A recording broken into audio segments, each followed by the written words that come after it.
Over the years, there are always paradigm shifts, One gets used to a certain type of environment, and then there are periods of time where they shift to a very different kind of environment. For example, the 1920s were the exact opposite of the 1930s. So the transition from the 20s to the 30s shocked people. And so you come to periods of time where something has gone on for a long time, such as the easing of monetary policy, but also the quantitative easing. That paradigm, that leveraging up, for example, can't continue. But yet, late in cycles, people extrapolate that which happened in the past, and so there are these surprises. I think there are always these paradigm shifts. And I think by stepping back and seeing history from a longer-term perspective is very helpful. I think the Fed made a mistake, and I think the Fed understands that it made a mistake in assuming that this is a normal cycle. And what they thought was if you pick up growth and lower unemployment, you're going to produce inflation. We're living in a different world now for various reasons, a world of a lot of excess capacity, a world of digitalization and so on, in which that's not the big thing. The big thing is the fact that we're approaching an end of the power of central banks to stimulate. So the big thing is that we have a very big asymmetric risk. If the economy turns down, and we're late in the cycle, so a downturn will come, there's a lack of ability by central banks to be able to be stimulative and to reverse that. And that's happening at a time where there's great wealth polarity. So if the left and the right, or the rich and the poor, are at each other's throats at this time, and this is when times are good, imagine what it's going to be like when we have a downturn and there's an inability of central banks to respond to that. So that shift in Fed policy, which came at the end of the year, was necessitated by these weakening conditions around the world. I think the key is us staying on top of these changes that we're talking about and responding to them. First of all, I think every portfolio should have the right amount of diversification in it. Gold is an important portfolio diversifier. However, let me be clear, I don't think anyone should have a concentrated portfolio now, okay? So people can hone in on one comment I'm making. I think that the notion of creating a balanced portfolio is the most important thing that they can do right now, because wealth can't so much be destroyed as it can be shifted.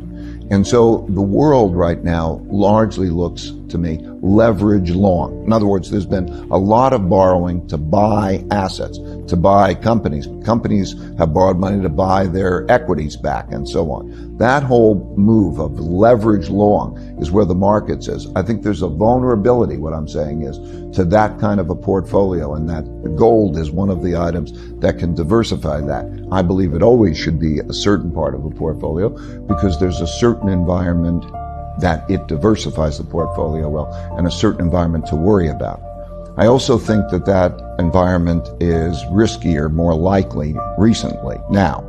And that environment is one in which it becomes very difficult to stimulate the economy, and there's a desire to depreciate the value of currencies. Now think about a bond is really the currency. So when one owns a bond, or one owns a debt instrument, one is paid a pile of currency over a period of time.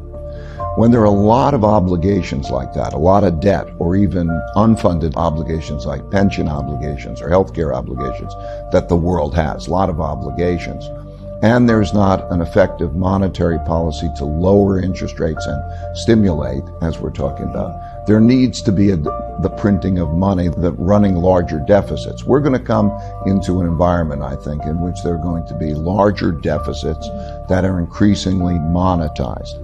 And in that kind of an environment, the currencies are depreciated. I think that in an evolutionary way, over the next 1, 2, and 3 years, that there will be a turn for the worse. Yes, I think that there'll be an environment in which you're going to have excess capacity and debt restructurings and political issues entering into it. I think there's going to be an effect, a risk. Well, of course, recessions are always inevitable. The only question is when. And I think that you're seeing this around the world. You could see it through Asia. You could see it in Europe, and you could see it in the United States. Let's step back maybe and put the big factors in perspective, I think, and then put a time horizon to that. I think the big factors are we are rather late in both the short-term debt cycles and the long-term debt cycles, meaning the capacity of central banks to produce stimulation. It can be measured by their ability to lower interest rates significantly and do quantitative easing and have that purchased. We have a problem there. Okay, that's a big thing, but it's not an immediate problem. It's a problem that is going to come in the next 1 or 2 years. You're seeing it in Europe, you see it in Japan, and to some extent you're seeing it in the United States. In addition, we have the wealth gap. And with that wealth gap, we have the classic political conflict, very much like the 1930s, in which that means that there's greater polarity, greater extremes in both of those. And that will play a role, because if you change policies, you will have a big effect. For example, when we cut the corporate taxes, that puts stocks up because after taxes you get more, so you pay more for your stocks. That'll change. So we have this polarity, very much like the 1930s, an inability to stimulate in the same way, and a polarity.